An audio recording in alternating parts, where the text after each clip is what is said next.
that we already have for the esteemed panelists. And before turning it over to the audience from some questions as well, there you are, Neil, to provide all of the panelists. I'm going to read the names out here. We have Gopal Khanna, we have Padma Kupa, we have Subroto, Namaste, Subroto Gangopadhyay. It's a wonderful name, by the way, and Neil McCabe and Gopal Khanna. And I'd like to allow for everyone to first give maybe a 2 to 4 minute introduction, kind of, allowing the audience to get to know you better. And I'd love to first open the floor to Gopal Khanna, if you would like to first go and speak about yourself, your background, to enlighten our audience about who you are. Namaste and welcome to everyone. Thank you so much. I'm Gopal Khanna. By way of background, I live in Minnesota. I've been here for the longest time, and I'm going to be upfront about it. I'm a lifelong Republican. Not that I have anything against the Democrats. They've been one of my biggest supporters in the state government as well as in federal government. I've had the great honor and privilege of serving 2 presidents and 2 governors in senior policymaking positions. I'm a corporate type, an MBA type, who spent 1/3 of his career in corporate America, 1/3 as an entrepreneur, and 1/3 in serving the country. I'm really honored and privileged to be here joining this group of illustrious people to talk about politics and the possibilities. So today, maybe what I'll do is talk about 3 quick things, if I may have a couple of minutes to do so. One is the social... Go ahead. You're saying something? No, please. I was absolutely, please go ahead. One thing I'm hoping to cover in our discussion today is the socioeconomic and geopolitical imperatives that require all of us to participate. The second piece I want to address is dharma, civic responsibility, and duty of citizenship. I'm an American citizen. I'm hugely honored to call myself an American. And finally, the third thing I would love to talk about briefly is how to make a difference. So definitely for all of us, it's important to note that polls after polls show that Americans are really concerned about the current state of polity in our nation. And even though there might be 80% agreement on a broad array of issues, we still are finding difficulty in coming to some meaningful solutions and policy initiatives for our citizens. Take, for example, economy, inflation, growing interest, growing national debt, immigration policy, border security, homelessness, climate change. You can go on and on and on. And we just are having difficulty in finding common ground. And of course, add to all of this list, a huge challenge that we have associated with our assets and our resources abroad. There are loose nukes in the hands of rogue nations. There's a global supply chain problem. There's the rise of China. There is state-supported global terrorism, cyber threats, and they're always bad characters looking to bring down and disrupt our democracy. So what is our dharma, civic responsibility, and duty of citizenship? Here's what I would propose is that notwithstanding all of these challenges that I've outlined, our country is not falling apart. On the other hand, we have a very strong system right here in America. However, it is our dharma, it is our responsibility and social duty to participate and become part of the American system. How do we do that?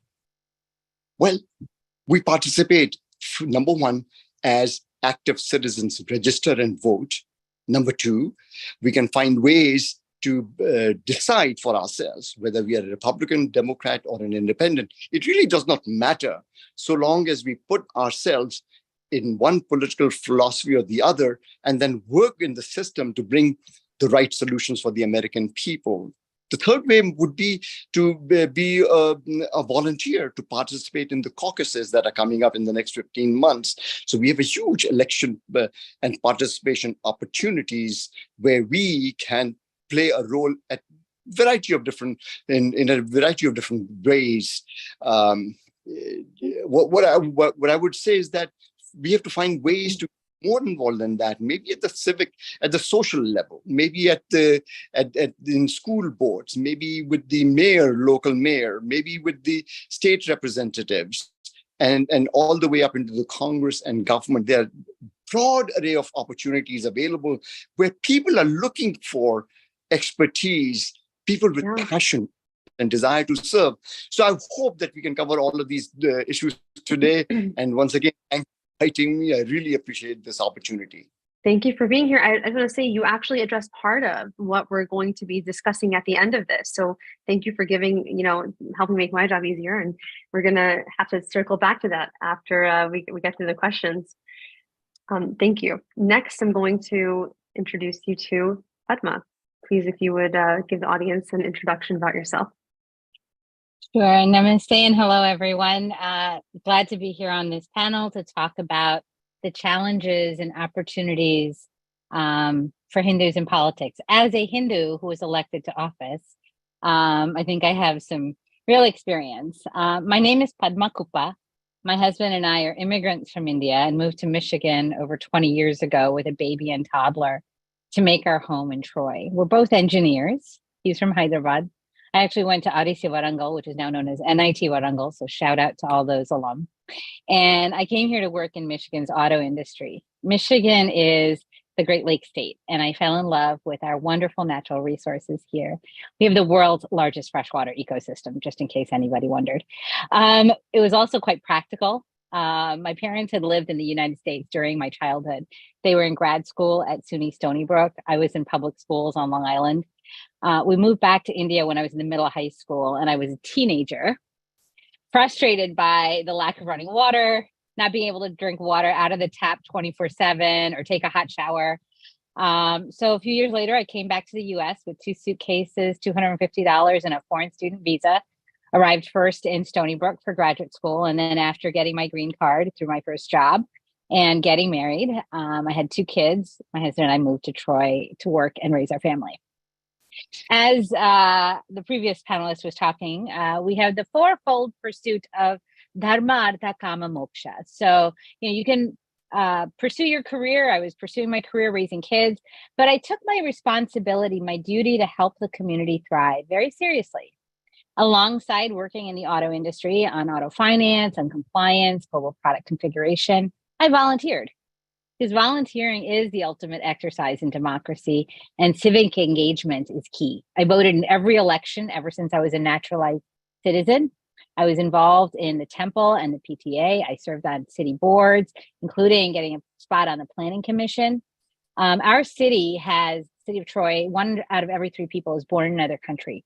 So it was really important that we had representation. I served in nonprofits like the Hindu American Foundation. I was active in the local Telugu community and the classical arts organization. I started an interfaith organization, one that Harvard teaches about, called the Troy Area Interfaith Group. Today, I'm president of the Troy Historical Society and a member of the Michigan Roundtable for Diversity and Inclusion. So talk about civic engagement. I was there. People would ask me to run for something with school board, city council, state legislature, but I had no interest in partisan politics. Politics has always struck me as very binary. I like to build things, but politics is somebody wins, somebody loses, you're a Dem, you're a Republican, you're for an issue, you're against an issue, kind of very difficult for me. I was more about pluralism and bringing people together.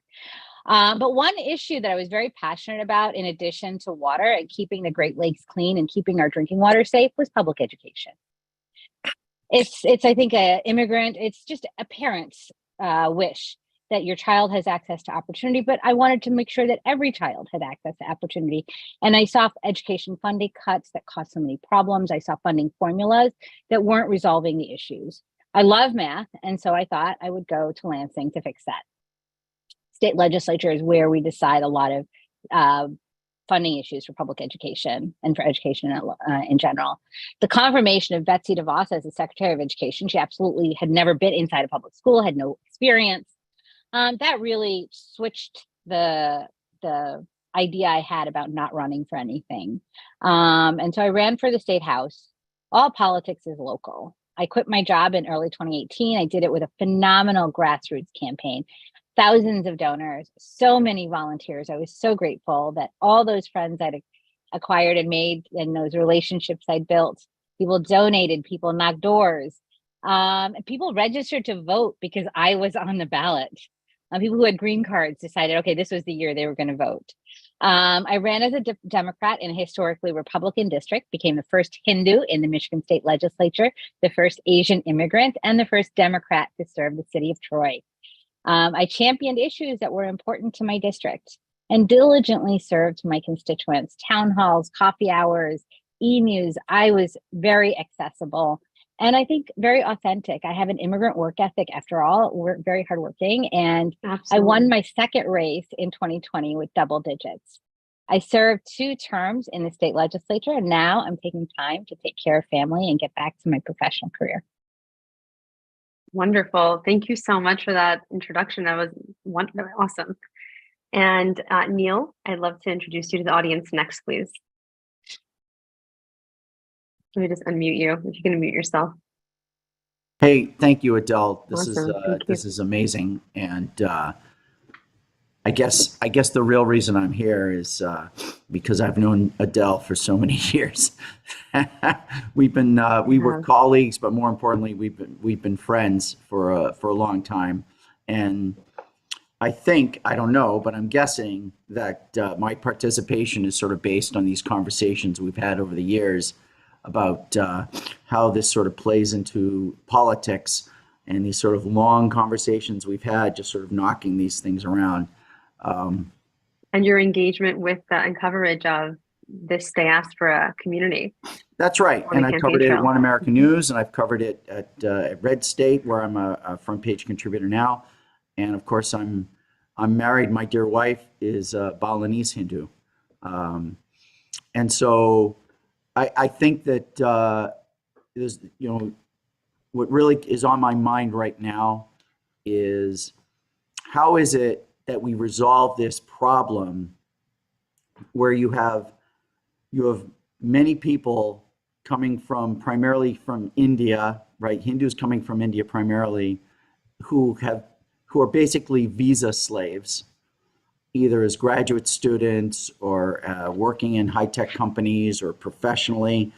And these visa slaves get a taste of America, but at the same time, vastly larger number of people are just being waved into this country through the open border with Mexico, whereas the visa slaves are held hostage for their behavior and their attitude and everything else, whereas these other people who just come through the border, there's no expiration date, and they get public assistance, and they get waived in. They have legal status forever, and you'll have a hearing in 5, 6, 7 years. Show up, don't worry about it.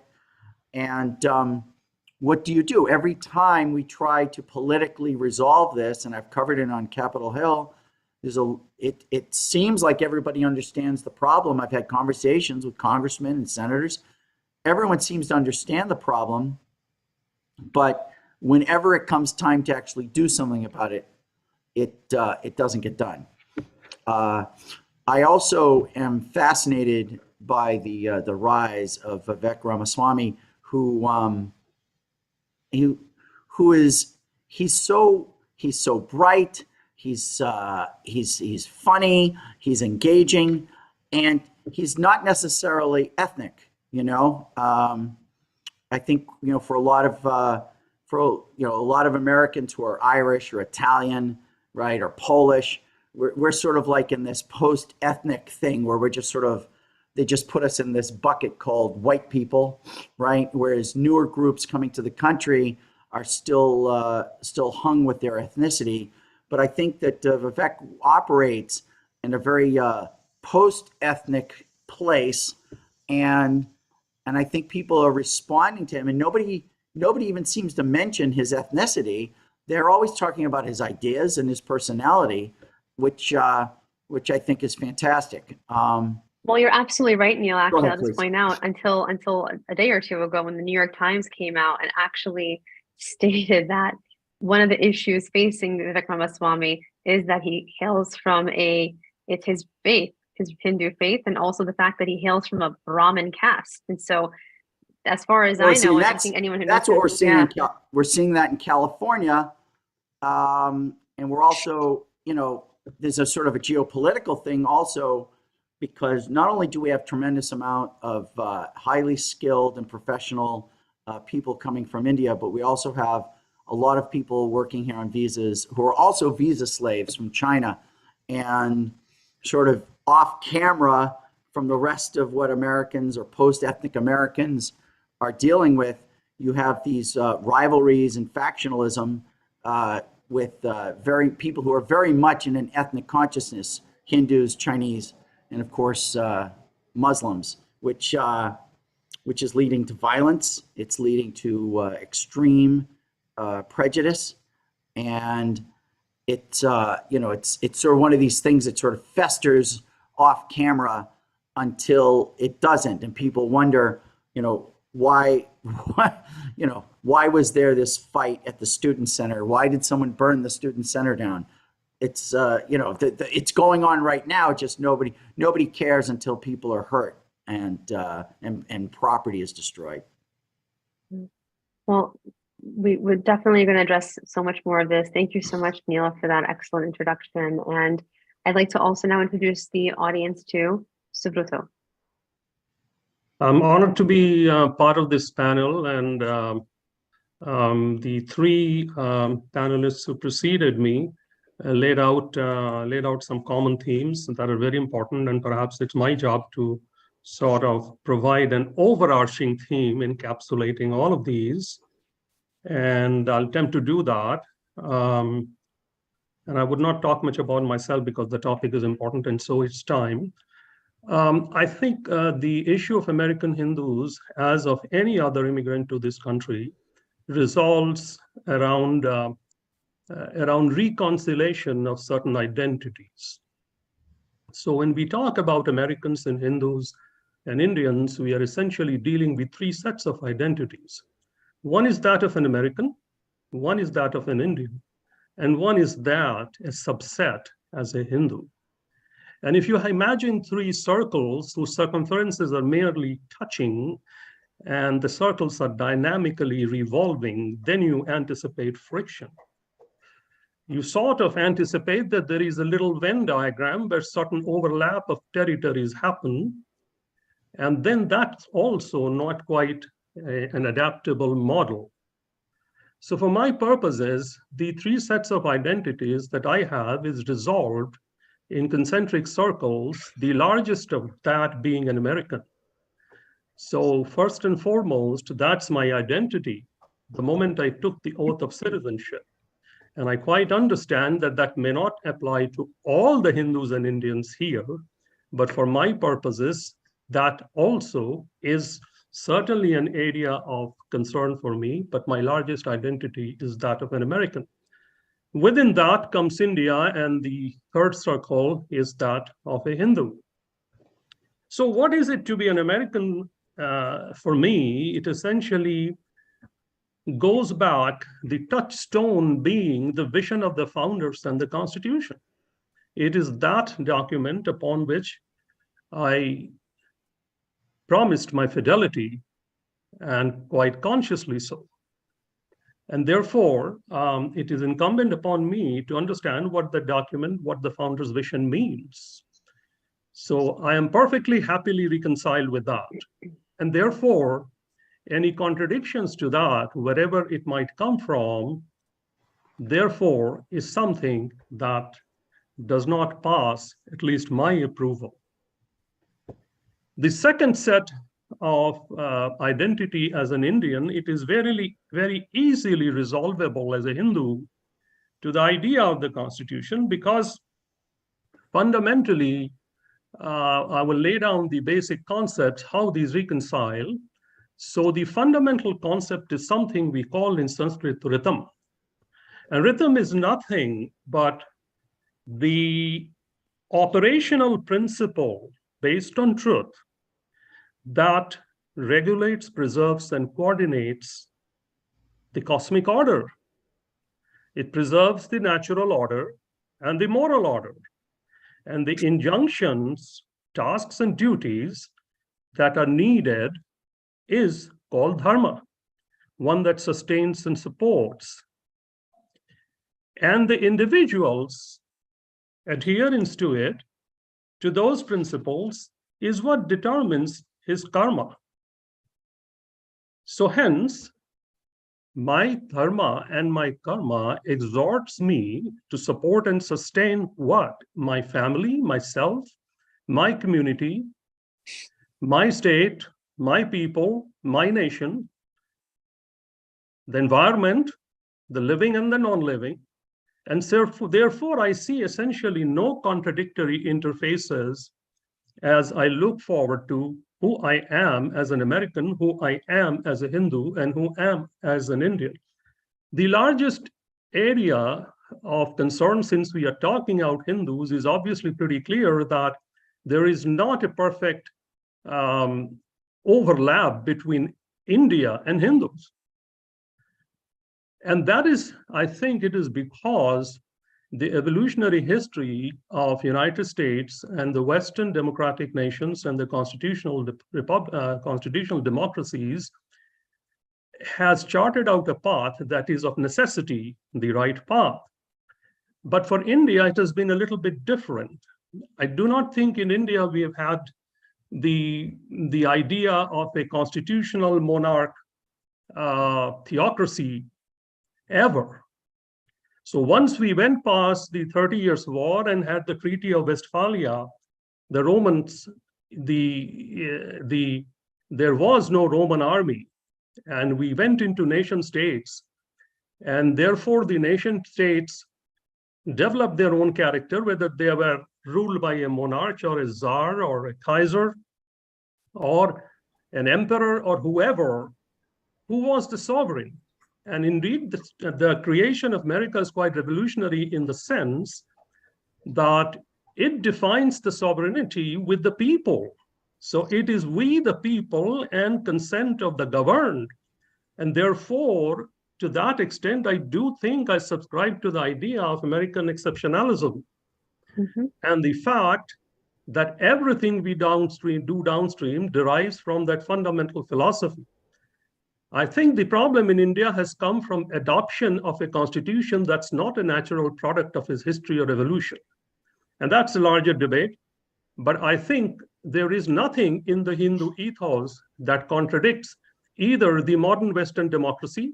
We have had experience of Janapadas, Mahajanapadas, and we have democratic principles enshrined in our living faith for a very, very long period of time. So for me, it is fairly easy, and I will stop there to see that we can address particulars perhaps later on in the form of questions. But thank you. I'm really honored to be here. Thank you. I'm just so glad that we're recording this event because everyone here has given so many amazing introductory remarks and thoughts that are definitely going to carry on, not only into this conversation, but into perpetuity for the next few years at least. With that being said, I'd love to now address some questions to our esteemed panelists. I'm going to actually start with Gopal. I'm going to ask you the first question. Since nearly 2 decades ago, when you served with 2 US governors, have you seen a significant or marked difference in the level of Hindu-American engagement in political and civic society life in the US? It's something you sort of touched upon, but I'm curious to know how this has maybe transformed over the years. Well, I'm glad you asked that question because, and I'm very pleased because the amount of involvement today compared to what it was 20 plus years ago when I got first called to serve the country by President Bush right after 9/11 is just remarkable. We were just a handful of people who were appointees, and my role was to help bring America's soft arm at the Peace Corps to the world. And the world didn't quite realize how good America is and how diverse the nation is. So when I would go overseas, people would say, what's your background? I'll say, I'm an American. They'd say, they would get confused because their whole image in their minds was very different, Anglo look and appearance. And as Peace Corps was getting more and more diverse, it was really truly bringing America's real face to the world. So I found that very different and exciting. But coming back to your question, since then, right now, I'm told that there are about 130 Americans of Indian origin. I believe large number of American Hindus who are serving in the administration, in the Trump administration, which I was part of. Again, there were a lot of Americans and Hindu Americans, and we celebrated Diwali in the Oval Office with the president. At the state level. Was that level, a first, actually, if I may ask? Was that a first? No, the first one was in 2003. I was at that time serving President Bush, and one of the things we conceived of, I was also a member of the Association of Indians in America, where I was a vice president at that time, and working with my colleagues in the association, we conceived of the idea of having Diwali in the White House. We said, why not? And President Bush was gracious enough to say yes. And ever since then, over the last 20 years, the tradition has continued. And when I went back again in the administration in 2017, one of the first things I did was to reach out to the White House and say, we should have a Diwali function. And that tradition has continued. So it's totally remarkable when we are engaged. The moral of the story over here is our active engagement. And I took upon myself very early on, starting with the voter registration drive we did in New York, standing on the street corners with tables and getting people to register and vote, and then participating in the Simpson Mazzoli immigration drive to retain the fifth preference categories. What I really uncovered was the power and the possibility of engagement. America is about engagement. And as one of the speakers said, volunteerism is very impactful. And as a result, what I've seen is whether people took that as an example, but there's been a continuous growth in participation of Americans of Hindu background and Indian Americans at large to serve the country. And it's very gratifying to answer your question. It's a huge, remarkable growth. But still, while the glass is half full, I think the glass is still half empty, because we now have a next generation, second generation, third generation to think about how we encourage them to participate.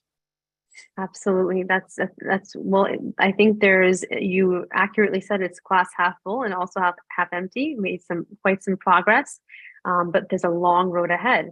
And, with that being said, thank you for that. I'd like to address the next question to Padma. And my question is, as a Hindu who is a former elected official, did you face any targeted Hindu phobia while you served in office? I think you're muted. Yeah. Yes, I did. I mean, Wow. Obviously, when you're in office, you're going to have attacks. This is the nature of politics today. I've been called a communist. I've been called all sorts of things. I was also in the state legislature on April 30th. Everybody talks about January 6th.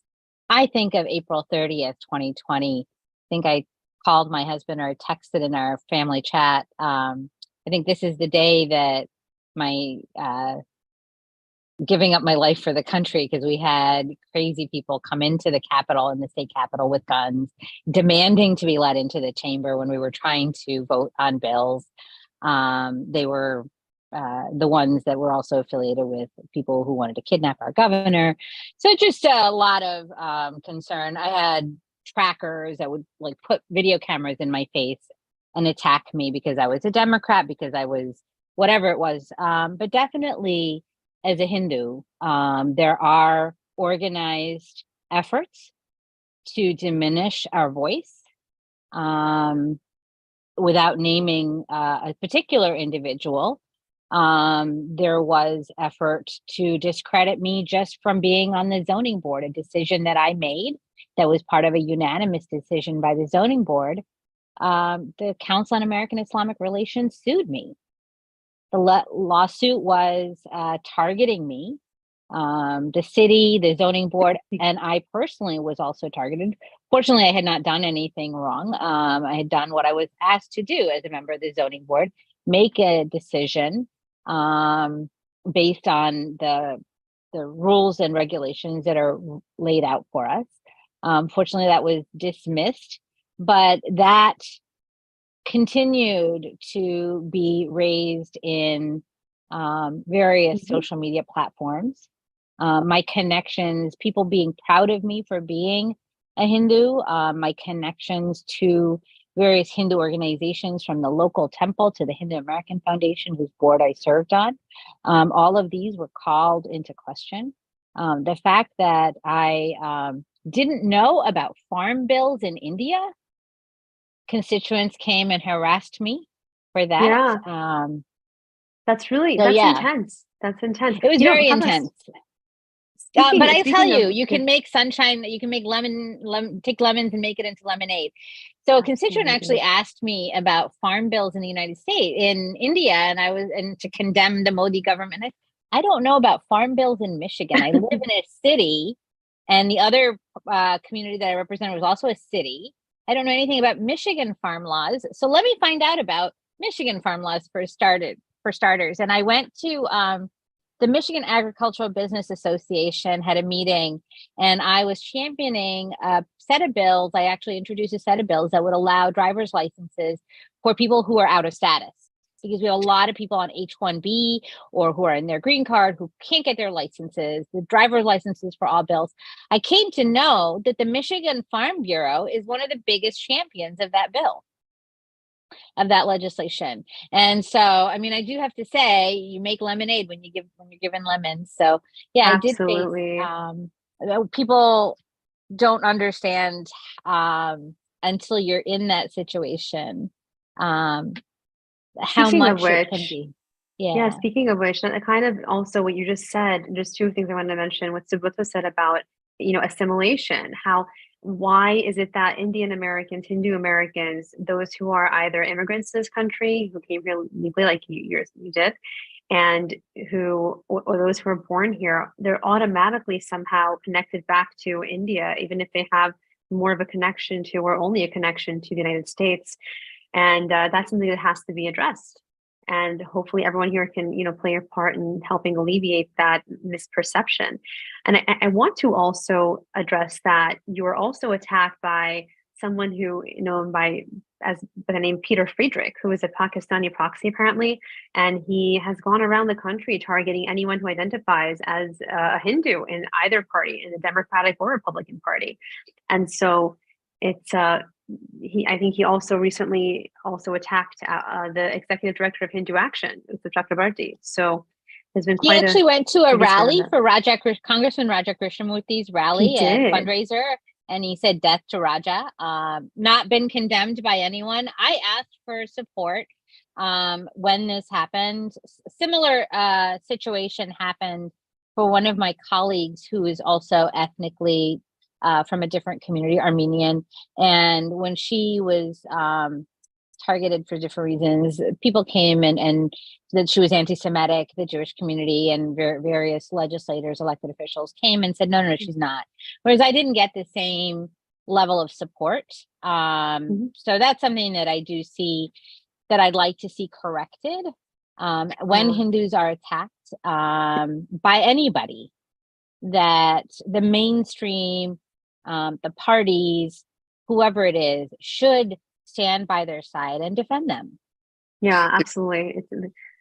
Go ahead.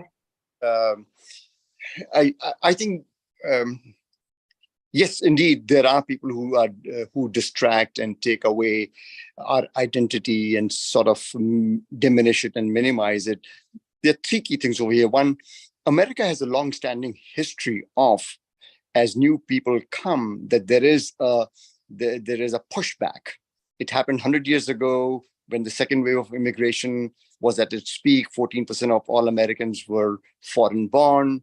And at that time, KKK membership became the highest by 1920. By 2010, once again, about 13% of the US population is foreign born. And you're seeing some of these things reverberating. Now, unfortunately, they're coming from other communities as well. My bottom line point is that in my experience, if you're here to serve our country, America, and that's foremost in your mind, I think everything else becomes subservient, or people are there to support you. I have never had a situation where anyone has even dared to disparage because there was so much of support either from the White House or from the governors. So I would basically say that, yes, we have to be aware of these things, but I think we have to be forceful in our personalities and approach to our public service.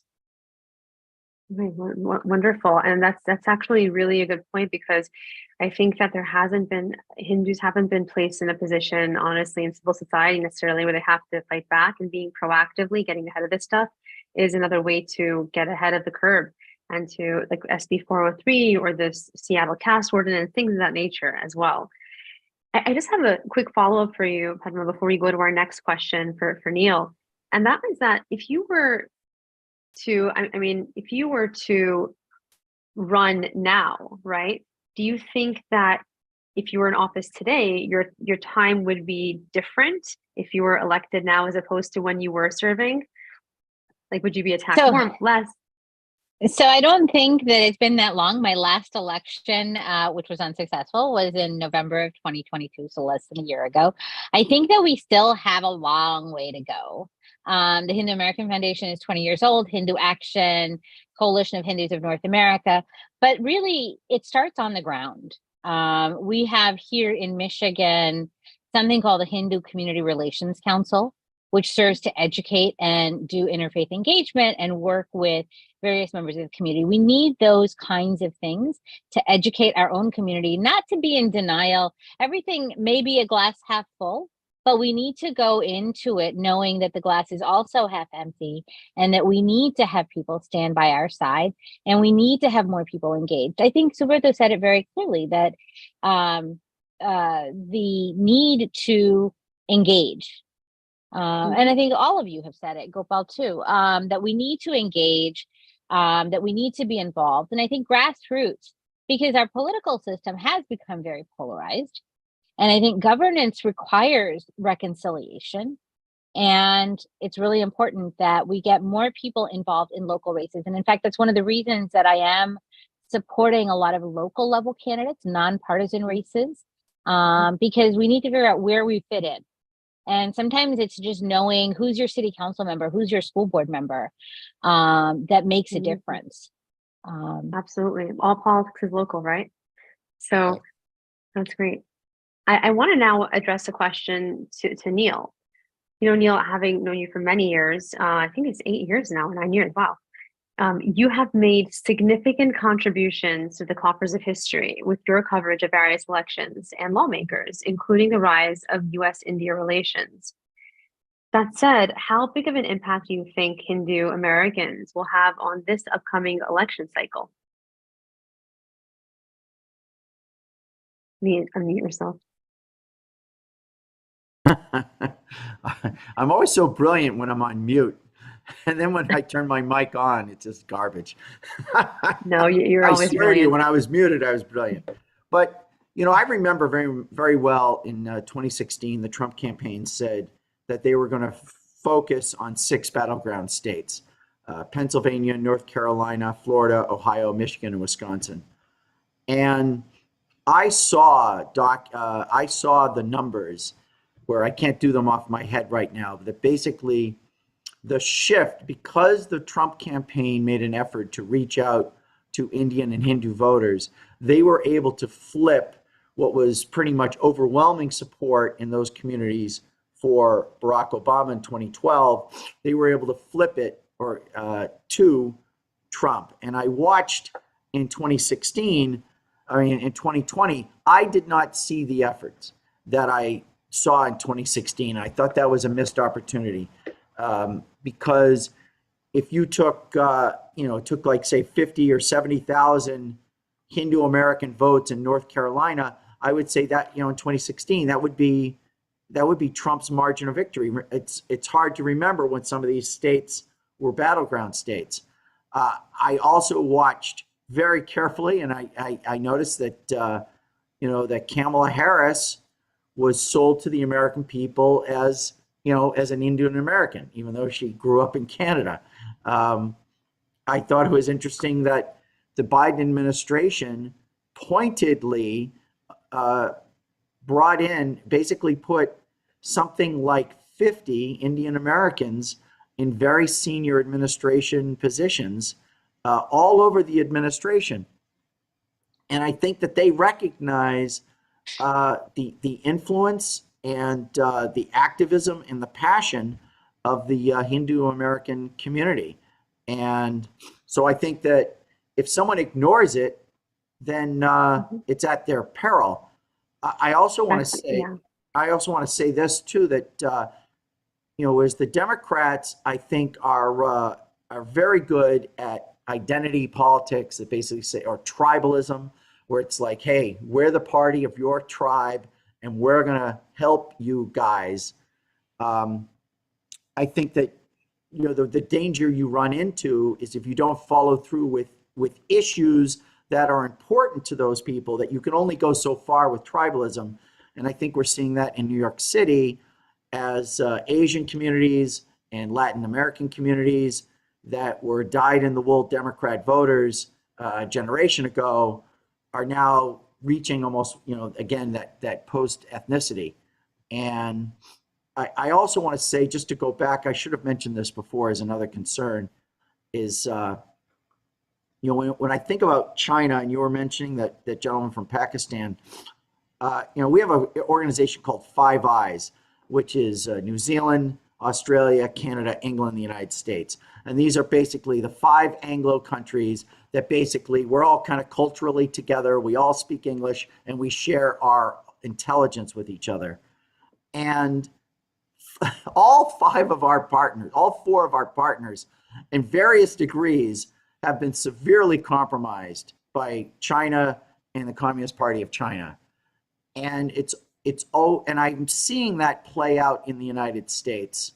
And I'm wondering why American officials are not speaking up as these, especially these Chinese, are able to sort of operate against Hindus and on campuses and in companies with immunity.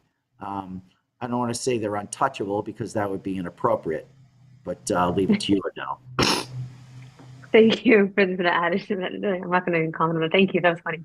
So, Padma, I may wanted to give a response to that. Would love to hear your additional. Yeah. So one thing I'll say is that I think it depends on the constituent in the district. When we're talking about president, that's such a large. It's a national election, right? But when we're talking about a congressional district or a state legislative district, or even just a city council election, Hindus and Indian Americans can make a difference.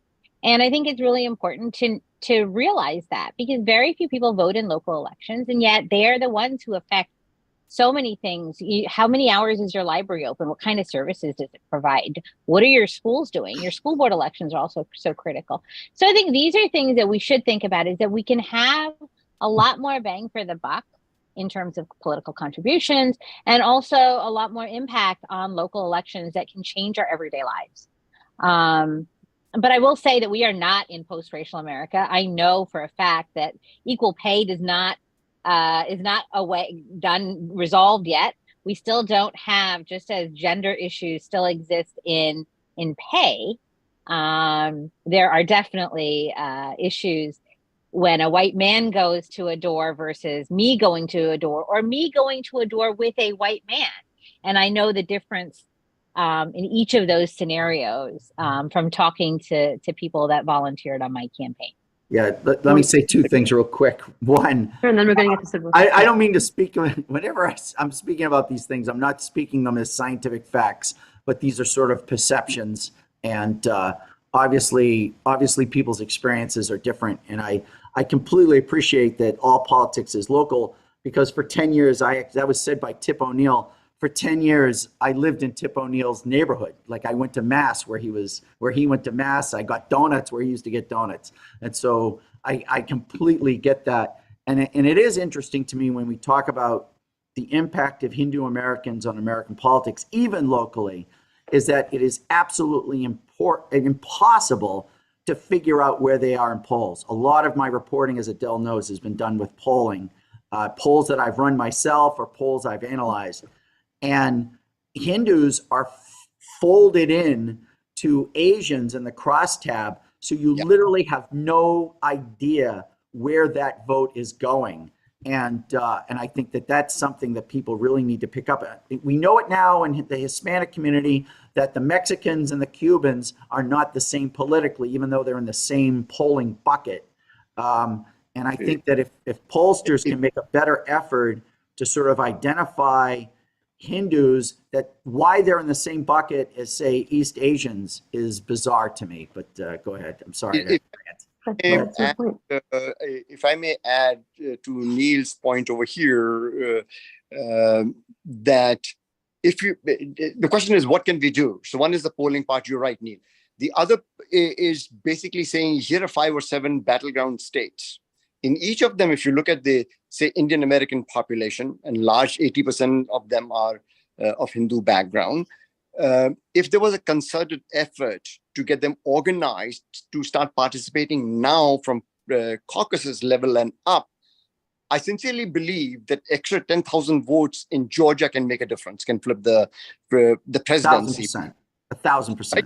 So the question is going to be what we as a community can do and need to do. I believe that for starters, we need to organize ourselves. And one of the challenges we'll have to fight within the community is going to be they tend to be independents, or they think they are independents, while their philosophy might be Republican or Democrat.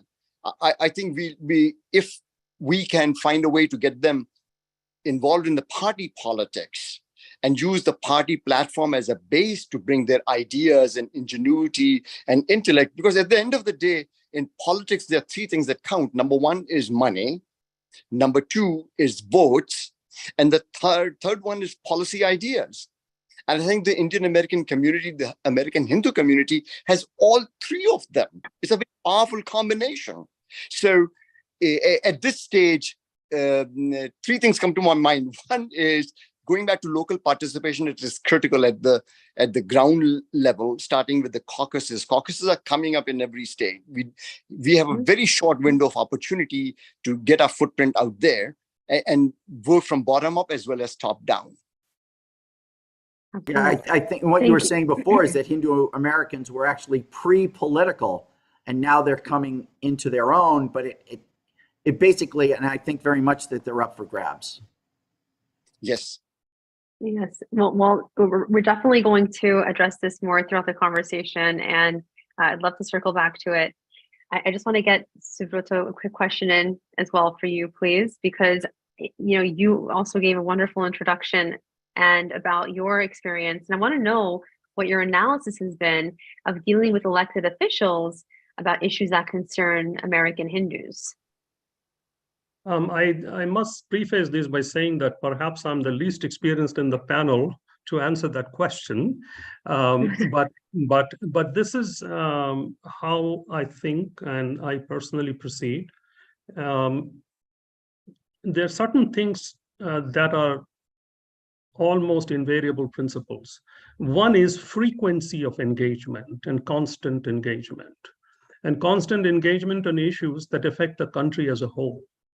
So the idea of engagement as an Hindu American is I think pretty flawed, because if you are going to exert yourself as a minority, and at the same time you would claim that all things be equal, then you have a contradictory problem.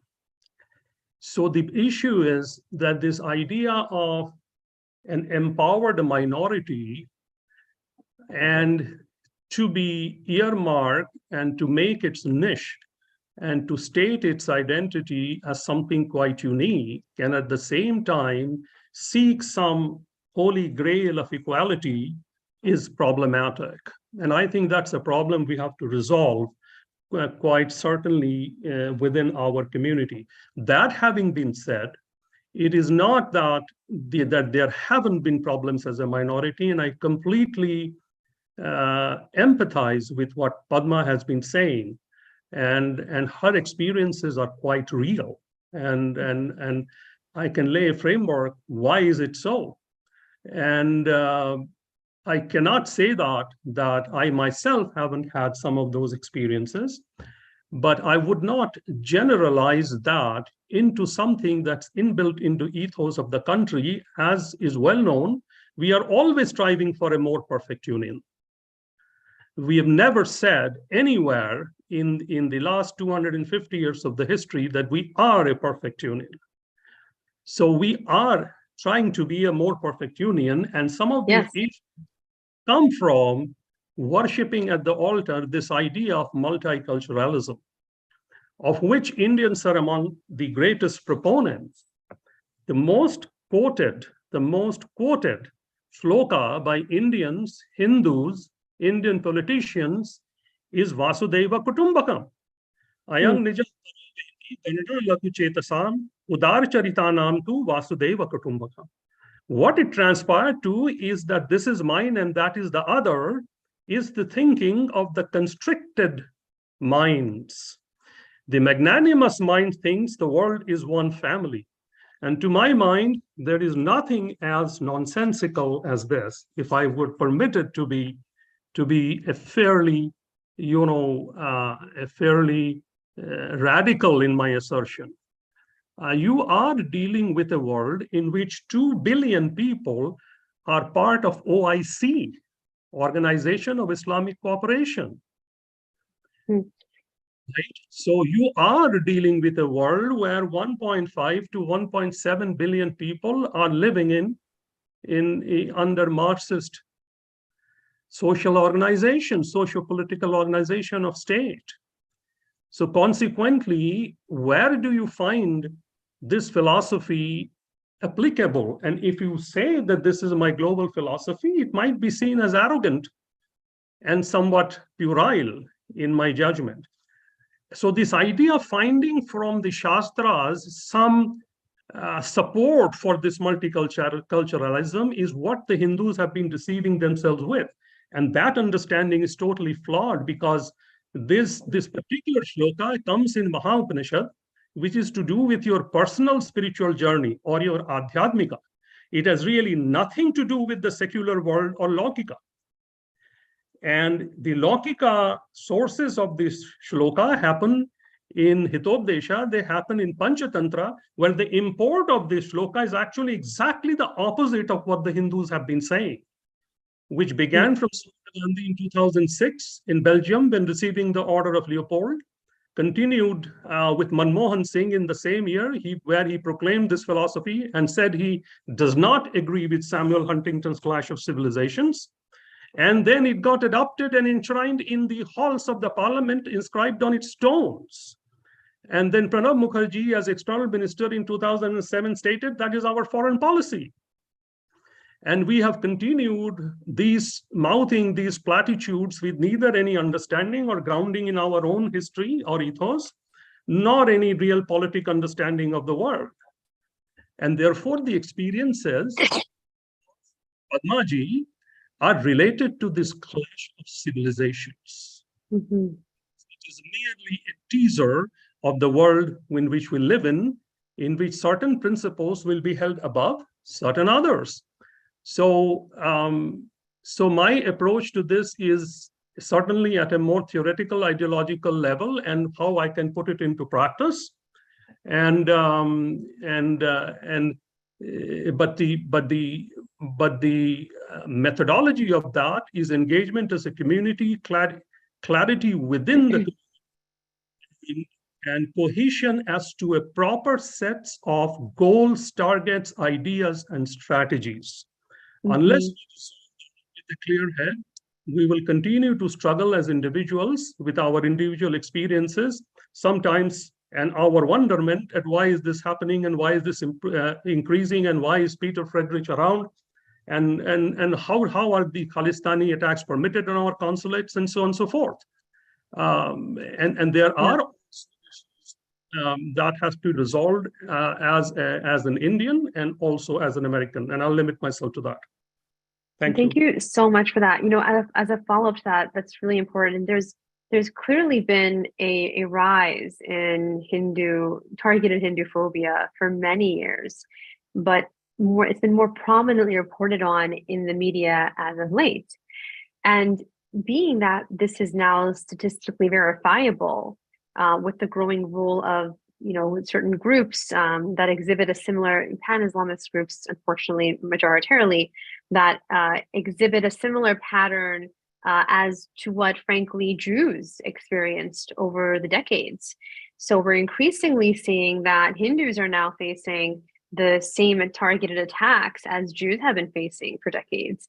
I'd love for the panel to kind of respond to this as well, if you could.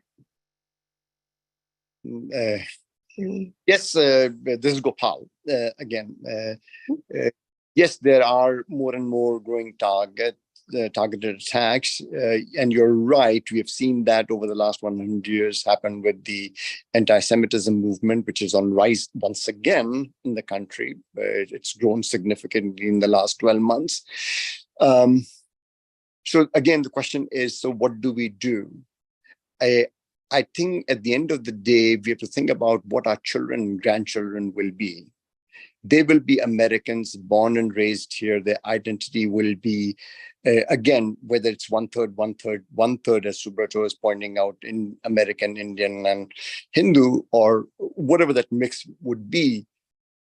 I think the important piece is from a political perspective, and that's the discussion today, is engagement at the grassroots level and up. And the reason why I say that is because when people become familiar with us, our ethos, and our caring for the country and the community, and the fact that we want it to be a more perfect union, and we want to get engaged and give of ourselves time, money, energy, and work, I think it has a much larger impact, and we cannot lose sight of that engagement at the lowest level. I cannot emphasize enough about engagement in the party level, in the party politics, and helping build the right policies, because we have a say. There's no reason why we should not be at the table and talk about what might be more a smarter approach to resolving a public policy issue.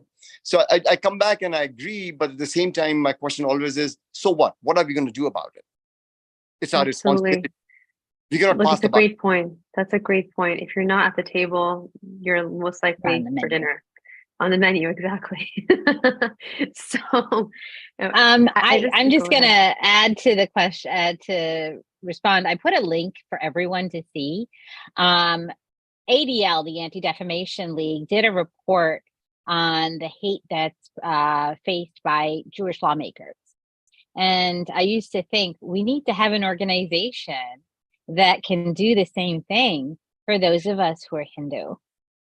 And we don't have one. And I know that various Hindu organizations, HF, Hindu Action, Kona, we're all trying, but we really need to fund and professionalize this kind of work in a much larger capacity, because the players are even bigger now. And so I think that's one important aspect. And just from a personal experience, some of my Jewish legislators and I, and some of my Jewish friends and I, because of all the interfaith work that I did prior to joining the legislature, we see a lot of parallels. And one person who really speaks to those parallels is Nissim Rubin at the American Jewish Committee in Washington, D.C. He really has a really good understanding of the parallels as an Indian American, but as a Jew from India who immigrated to the United States to work for one of the largest nonpartisan organizations that advocates for the Jewish community. He really has had some great insight on the parallels of what we are facing as Hindu electeds and Hindu people to what anti-Semitism is out there. And I'll give a hat tip to a Michigan lawmaker. She said, whether it's anti-Semitism on the right or anti-Semitism on the left, we need to acknowledge it and we need to stop it. Absolutely. Same thing as Hindu Dvesha on the left or the right. We need to acknowledge it and stop it. And I just want to take a moment and to just thank everyone who's given, donations to Hindu Action. And in case you haven't, in case you're looking for the link, also everyone, I just want to submit it here again. It's in the chat. Please go ahead and there you go. Donate to Hindu Action there. Perfect. And That said, this is really, really important. And Neil, I would love to ask you actually about this next, because there's, in addition to the targeted patterns, rather, of targeted attacks against Hindus and Jews, there's been obviously targeting against other religious groups too. There's Catholics have also faced that. Of course, Muslims have faced it. Every group has faced it in some capacity, but increasingly it's been targeted against the Hindus as of late. And I wanted to ask you, just seeing how this targeted Hindu Dvesha has been happening. You have, for example, Vivek Ramaswamy, who is the only legitimate openly Hindu candidate for president, the only one who's being taken seriously among those who are openly Hindu, right? His Hindu faith has obviously, played a role. Clearly, the New York Times is covering that specifically about him. But as a Catholic yourself, right? What is your reaction to seeing two prominent, pro-Republican pastors who recently targeted Vivek for his Hindu faith? I'd love to get your kind of reaction to that. Yeah, I think that and the New York Times article. I think that what we're seeing, unfortunately, is everyone agrees that political speech is protected and that hate speech is not protected. But what we're seeing is hate speech by some people is being called political, and political speech by other people is called hate. And we're now seeing everything blur. So that the DeSantis campaign, the Never Back Down PAC, which is associated with the DeSantis campaign, put out and I wrote about this at redstate.com. They put out a strategy memo for DeSantis. And part of that memo was take a sledgehammer to Vivek. Take a sledgehammer to him. That's crazy talk. That's like, who even says that? Who even speaks like that, right? It's when they talk about the other candidates, it was like, oh, counter here, dismiss them, pivot. But sledgehammer, there was the idea that you would even use that kind of violence against a president, that language against a presidential candidate, it really stunned me. And I think it stunned a lot of people, and they took the memo down and everybody said, I don't know what happened. I don't know how, just like, I'm sure some intern got fired. But I think what's going to happen in this country is that if we do not get a handle on this tribe on tribe violence, it's really going to take a nasty turn. It's because people don't want trouble, right? Normal people don't want trouble, and you just want to go along to get along. And it's amazing how much people will put up with, because speaking as a Catholic expat from Massachusetts, the idea that my parents are buried in Massachusetts.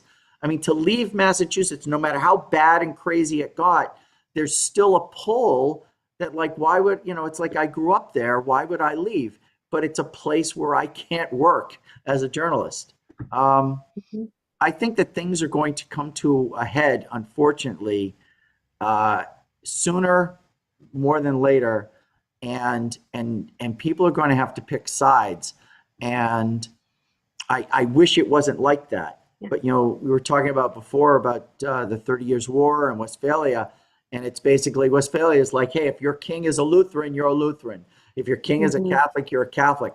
And I think what's going to happen is, in a blue, it's people are going to say, hey, you guys cheat, we're going to cheat. And so blue states will always have Democrats, Republicans will always have Republicans. None of the elections will actually be fair, whatever. It'll just, basically, we're heading towards feudalism. And that's what the tribalism is. And that's that movement away from democracy is feudalism. And feudalism comes when people do not feel safe. And they basically, you have to sell off your opportunities and your independence and your freedoms in exchange for protection. And then feudalism is a protection racket. And that is where we don't want to be. Absolutely. Well, thank you for that. And As a follow-up to this, Padma, I know that you actually responded to one of the audience members' questions wonderfully. I just want to ask this again so we can get your response and anyone else who wants to answer it. For anyone else who hasn't been reading, how do you address or tackle Hindus who fall for imaginary Hindutva and indirectly promote hate propaganda against Hindus? This is, I don't know if this is directed to me, but it's in every tribe, there are pressures to sort of go along to get along and to sort of give up your tribal identity or your tribal interests, and you become sort of like the self-loathing Catholic, or you become the self-loathing Italian. You become the Italian who criticizes the mafia, right? And it's and it basically splits us up, and it takes away your power as a tribe before and so it's I don't know if it's a function of post-tribalism, but I think what we have to be aware of is that there's a political process going on, but there was also a criminal process going on, and that violence and prejudice and these things, that is criminal activity, and that it's one thing to win or lose an election, but nobody needs to get beat up over it. Thank you for that. Absolutely. And Padma Subrata Gopal, would you like to also respond to that? I'd love to hear from everyone else as well. Thank you, Neil. I just want to say, I think it's a really good question because I don't know anyone else has faced this, but I definitely faced people who didn't understand that these attacks that I was somehow a Hindu nationalist or that I had Hindutva ties, whatever those are. Like they bought into them, people from within the community. And the majority of people did not. In fact, I have some really good friends who are trying to educate people. And I think that's the solution. We must reach people where they are. Like, what is it that they're hearing? Why do they take this stance? And then meet them where they are and understand the source of help them understand the source of the false accusations and the attacks. Because disinformation, misinformation are rampant. What you see, they say truth, a lie often repeated becomes a truth, right? So that's really important. But I think the other piece of it is that silence and apathy are also our enemies.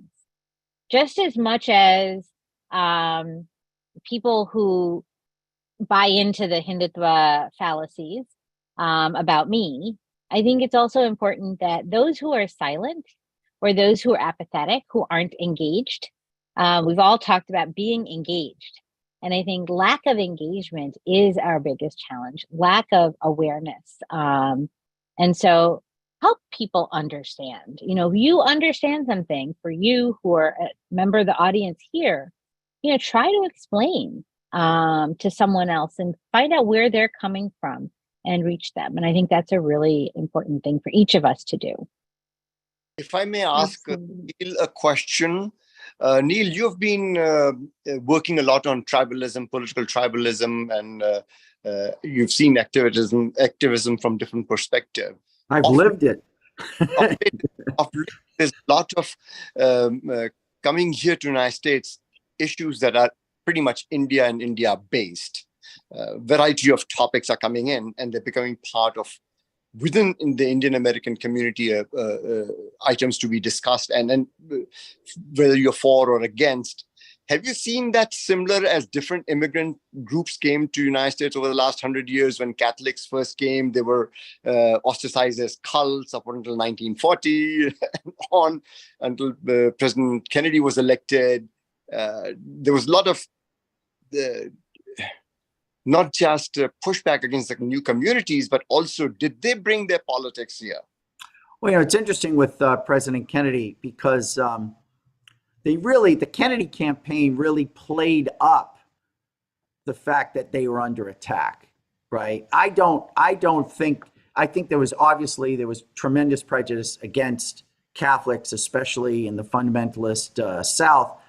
But I think that the Kennedy campaign deliberately leaned into it to create this sense of, hey, it's us against the world, which really drove Catholic turnout in, say, the Northeast and whatnot. And you had the Irish Catholic mayors would compete with each other to see who could have a bigger motorcade parade for Kennedy. Bridgeport, Connecticut had 1 million people show up for President Kennedy.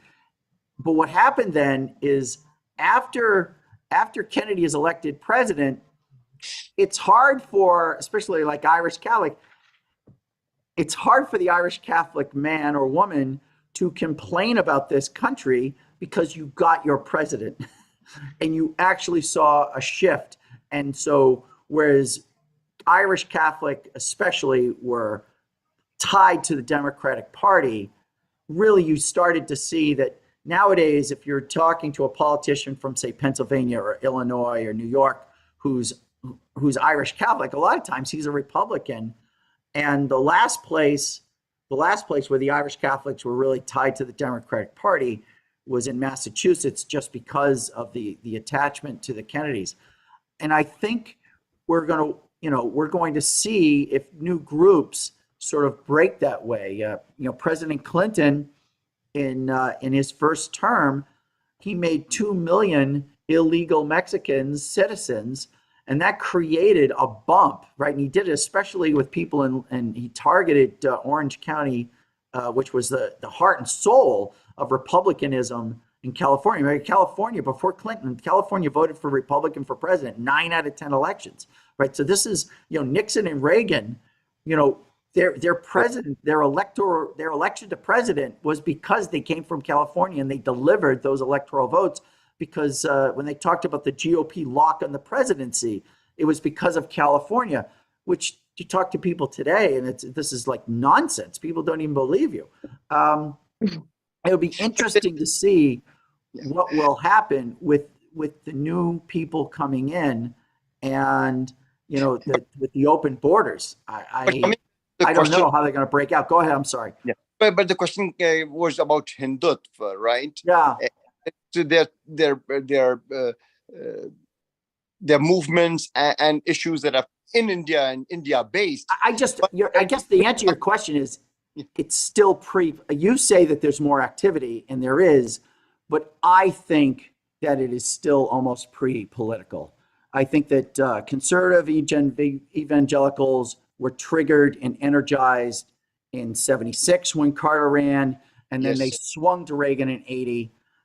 There's a natural tension beyond the scope of this course, but there is a natural tension between Baptists and Mormons. But you saw the Mormons became energized in 1980 for Reagan, whereas these two groups really were not not involved. I don't think that I saw it in 16 in the battleground states. I don't think Hindu Americans have made that political imprint yet. Now, I think the first place to go is locally, obviously, in school boards and state rep races and things like that. And I think that the Hindu American community has made extraordinary progress by focusing on education, by focusing on success in business, and professionally. That it's an extremely successful community compared to other communities. But I do think it is, because it's focused on that and frankly on family and business and education, it's not really a politically energized community yet. And if it was to become politically energized, it could be extremely powerful, especially in local elections, but also in some of these battleground states. May I put in a few words here myself? Please, absolutely. Yes. So I think what each of the panelists is trying to suggest is get to some overarching root of what we are saying. And I'm going to suggest to you that root and what is the overarching theme here, because that seems to be my role here. But either way, observe the striking parallels between Europe, Western Europe in particular, whether you look at France, or you look at Belgium, whether you look at Germany, whether you look at Italy, whether you look at Greece, whether you look at Denmark, then you look at United States, you look at India, and you look at Israel. And you see some very fundamental parallels. Today, you have talk of Hindutva. There has been talk of protocols of elders of Zion and Zionism for ages. So these striking parallels are reflections of that one single phenomenon of cultural Marxism. And if you're not acquainted with cultural Marxism, then these roots are very difficult to understand, because you're looking at the branches of a tree and you're trying to describe the contours of each leaf. So fundamentally, I will just give you some snippets. In 1927, a gentleman who was the secretary of the Communist Party of United States, I think his name is, I'm trying to remember his name. He essentially, J. Lovestone, he suggested to Stalin, remember the Bolshevik Revolution was done in 1917. Lenin died in 1923, and thereafter, by eliminating Trotsky, Stalin assumed command. And he said that to Lenin that, look, United States is exceptional and it's outside the laws of Marx. Look at its industrial power, look at its capitalist democracy, and look at the fact that it has literally erased class distinctions. And Lenin took great umbrage and said, this cannot be.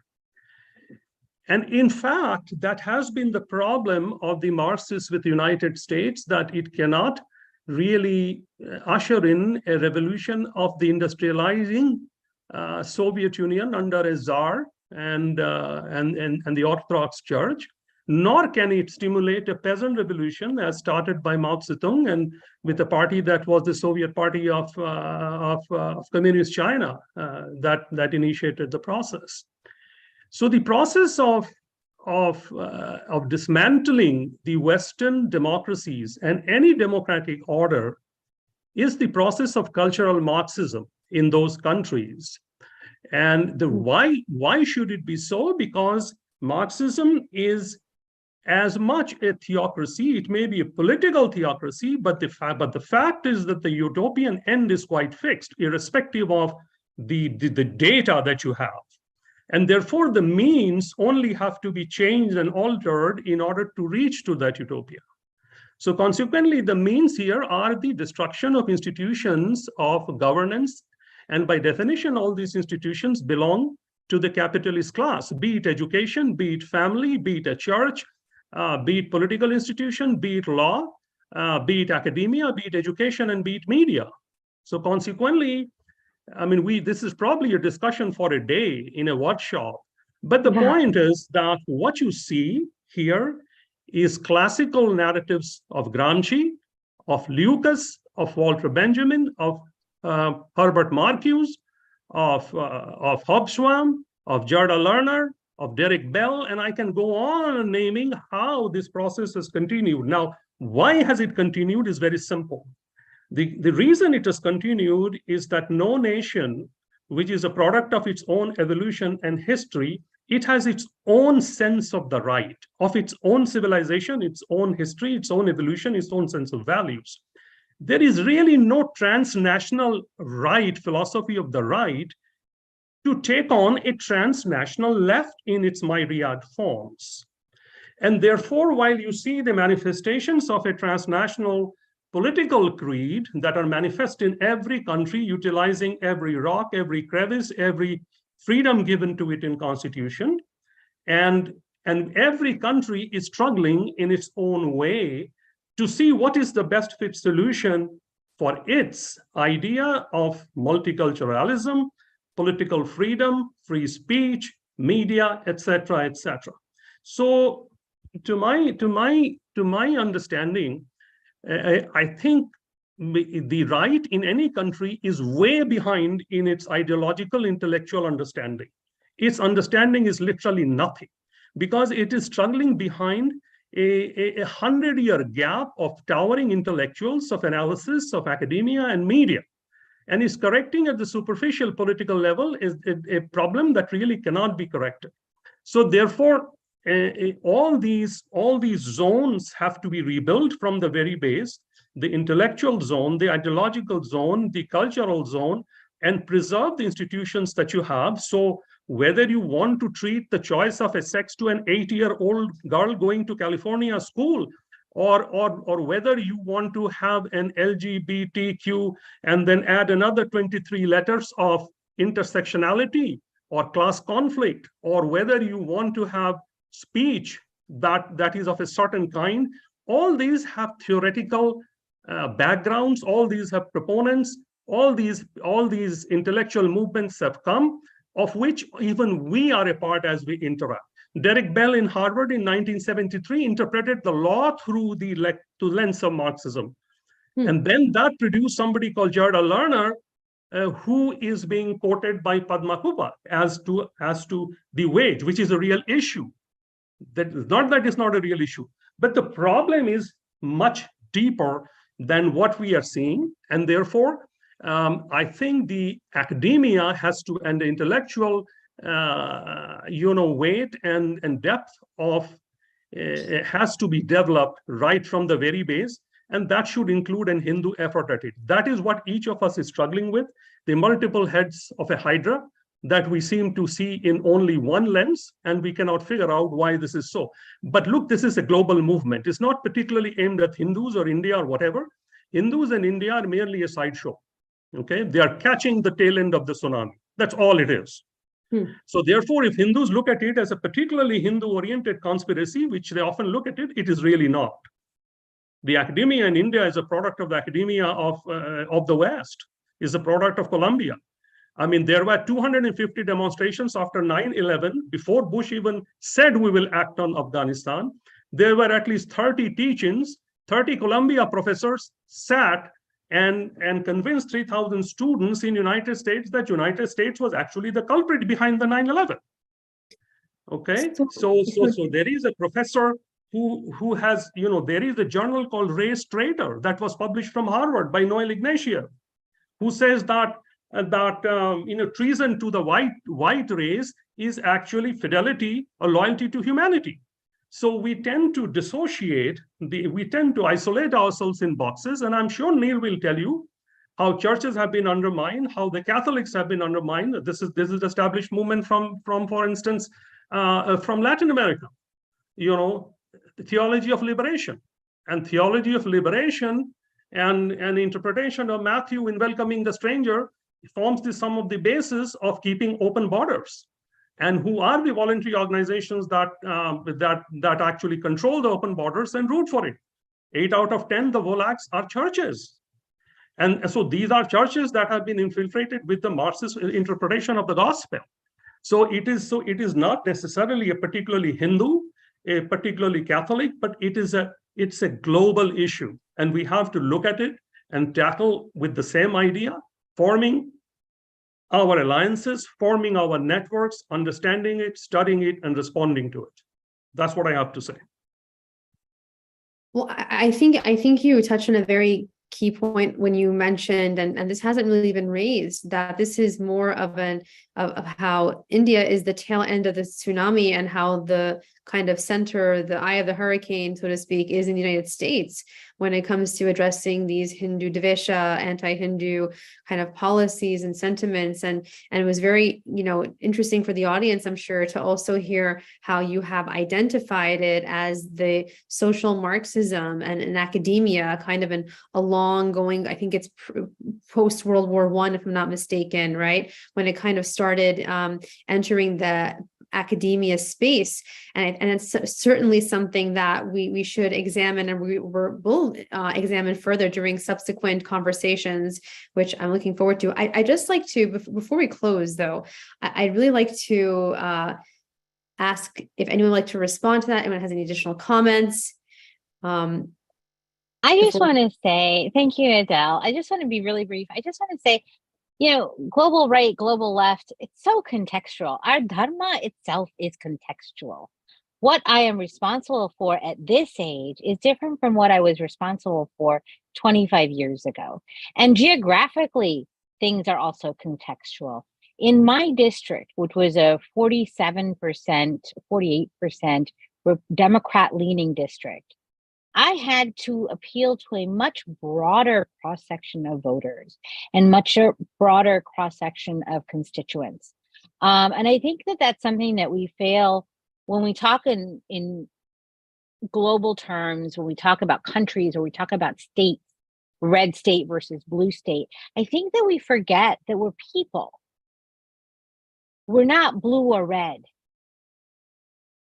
We have issues. A lot of the issues that people talk to me about when I knocked doors, and the constituency that I had as a state representative was 90,000. As a state Senate candidate, the district was 270,000. And it was a lot harder because, again, it was a 47, 48% Democratic district. So it became even harder with a 3 times the size district to pull all the threads together. There's a Hindu concept called samanvaya. Syncretism is probably the closest word. And the larger the district, the harder it is to be able to pull all those things together. Polling, we talk about polling. The Democratic Party polled on my district and said, we don't think you're going to win. And they pulled out of the campaign. I lost by 795 votes.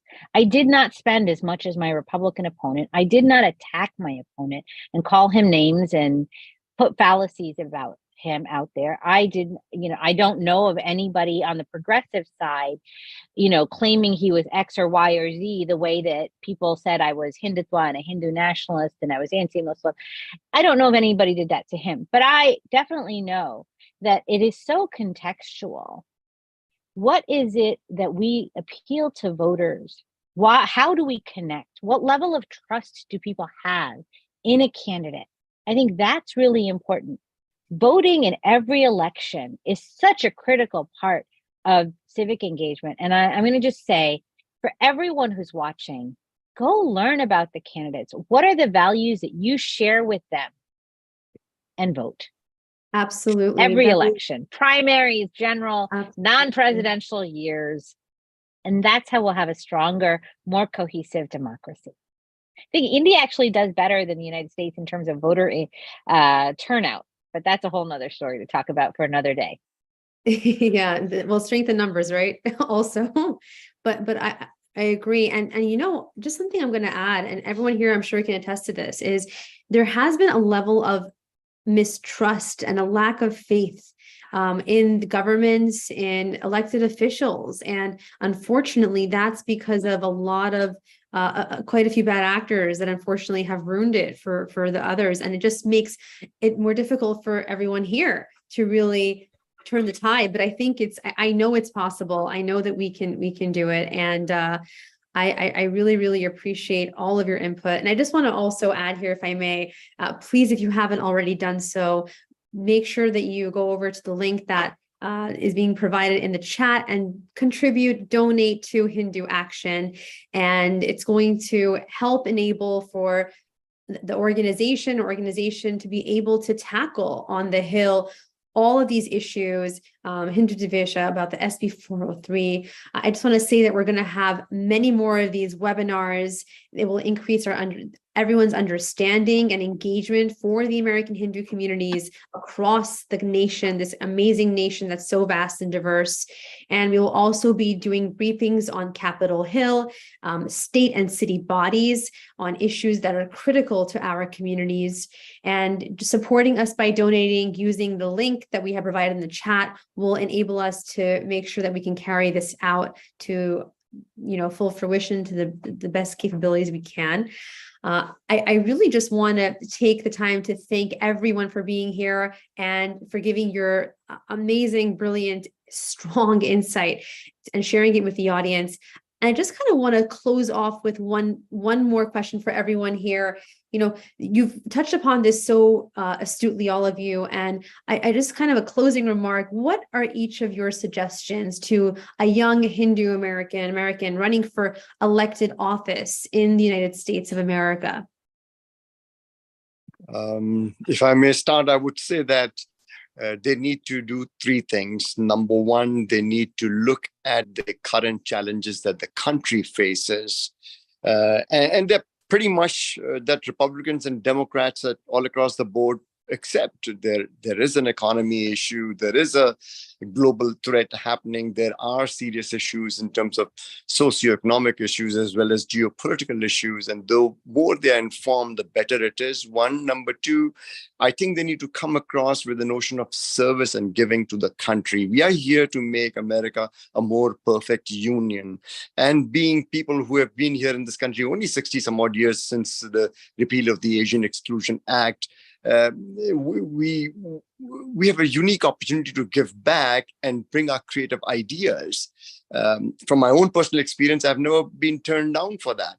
Now, will some of these things happen? Yes. Obviously, we will have these challenges as people of different faiths. We have,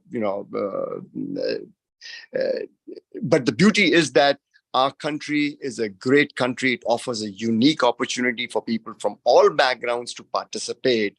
And my urge would be that we do that. We do the basics, become citizens of the United States, register to vote, go and volunteer in the party system, become a Republican or a Democrat, doesn't matter who, but do become one, and then participate actively in the party process and help them bring the needle to the center if possible. And I think so there is a movement to seek more bipartisanship. And I think so the Indian Americans and the American Hindus can play a very vital role in making that happen.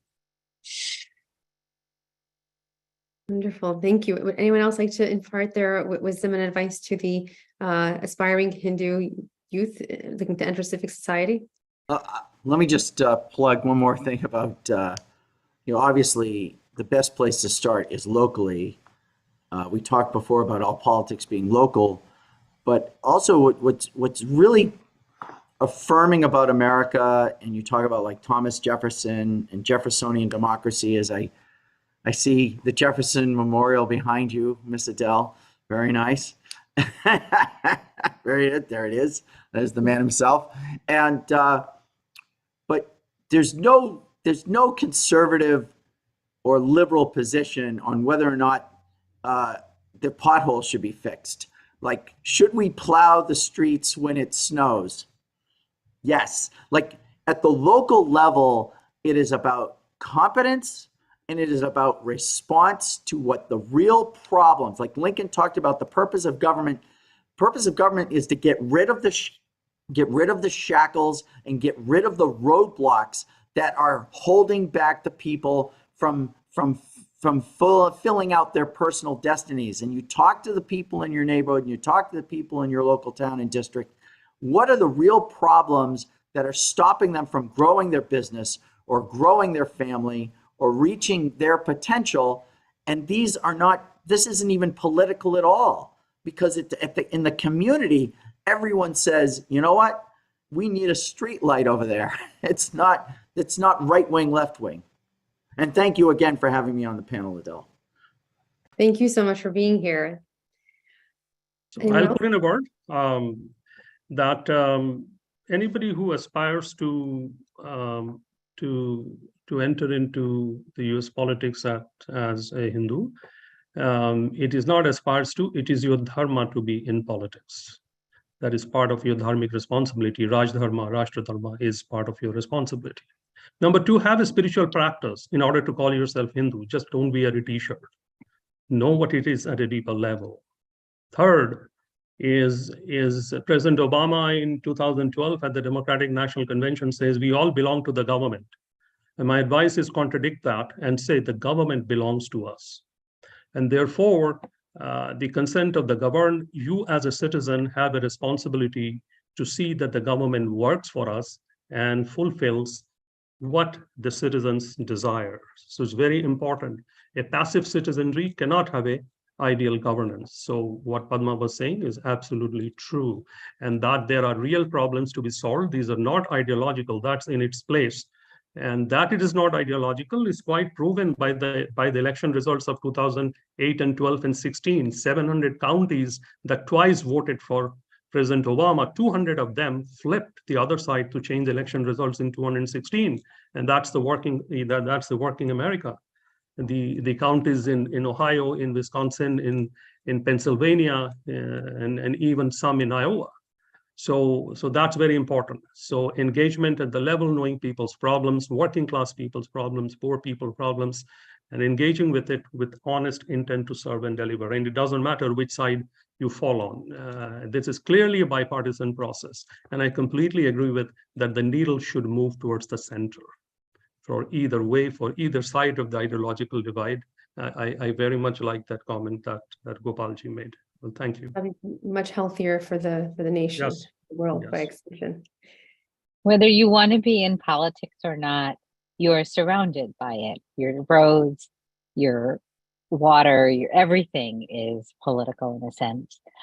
You can have temple politics, you can have church politics, but I will say the first thing anyone should do, especially if you are rooted in faith, and that is to serve others. Dasa dasa anudasa, we say as Hindus. And so seva is critical. So help others. That's the first thing. Find an issue you're passionate about. As a parent, I became very passionate about public education and making sure kids got the things they needed. It could be environment issues. It could be making sure that you have more parks in your community, or that your library is providing more books that are accurate, teaching about Hinduism, or maybe your grandmother lives with you and there are no Gujarati books in the library and you want her to have publications. Find something that you can tackle. Learn how to make that local change and make it bigger. Take it to the next level. The other big thing, I think, as a candidate who was successful, the two things that I did that are the most powerful: knock on doors and raise dollars. And so, Adele, good job on asking for contributions to Hindu Action. But make sure that every single person here goes out and canvasses for a candidate that they like. They don't have to be partisan. It may not even be a candidate. I used to knock doors on school bond issues. We wanted to have a new building for one of our local high schools. So we did that. I canvassed for local city ordinances. We had a ballot initiative for the library. So there's a lot of things that you can get involved in that are just basically talking to your neighbors. As they say, half the battle is showing up, right? So the other half is funding it. So there you go. Thank you. Democracy's at your doorstep. I like that. Thank you so much to everyone. I just want to, in closing, just, really recognize also the significant contribution of Hindus from the Caribbean communities over the past decades. It can't be forgotten, obviously, as much as the role of non-ethnic Indians, Hindus from all across Asia and the world. And I just want to thank every one of our distinguished speakers here for joining us today and for all of your contributions, and very much looking forward to seeing all of you again here for many more events and as we expand and grow. And I thank everyone for joining us.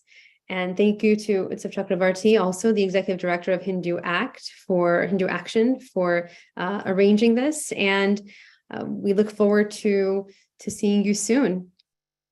Thank you. Namaste. Thank you all, colleagues. Namaste.